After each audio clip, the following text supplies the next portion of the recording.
പഠനം ഒരിക്കലും വിവാഹത്തിന് തടസ്സമേ അല്ല, സൗകര്യമാണ്.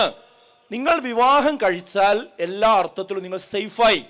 നിങ്ങളെ പിന്നെ കോളേജിലേക്ക് കൊണ്ടുപോകാനും കൊണ്ടുവരാനും അതിന് നിങ്ങൾക്ക് എന്തെങ്കിലും ഇൻ്റർവ്യൂ ഉണ്ടെങ്കിൽ ഹാജരാകാനും എല്ലാ കാര്യത്തിനും വാപ്പാൻ്റെയും ഉമ്മാൻ്റെയും വേറെ ആരെയും പിന്നാലെ നടക്കണ്ട. നിങ്ങൾക്ക് നിങ്ങളെ ഭർത്താവില്ലേ, അവിടെ വിളിച്ചൂടെ? അത് നമ്മൾ വിവാഹം കഴിക്കുന്ന സമയത്ത് എന്ത് ചെയ്യണം? ആ കാര്യം ഒന്ന് പറയണമെന്ന് മാത്രമേ ഉള്ളൂ. എൻ്റെ പഠനം എനിക്ക് പൂർത്തീകരിക്കണം. ഈ ഒരു ഗ്യാരണ്ടിയിൽ വിവാഹം കഴിച്ചു കഴിഞ്ഞാൽ എത്ര സൗകര്യം ഉണ്ടാവും? എത്ര ആളുകളുണ്ട് അങ്ങനെ കഴിയണു? മറ്റേതെന്താ സംഭവിക്കുക എന്നറിയോ? നിങ്ങൾ വിചാരിക്കുമ്പോൾ നിങ്ങൾക്ക് വിവാഹം കഴിക്കാൻ കഴിഞ്ഞുകൊള്ളണമെന്നില്ല.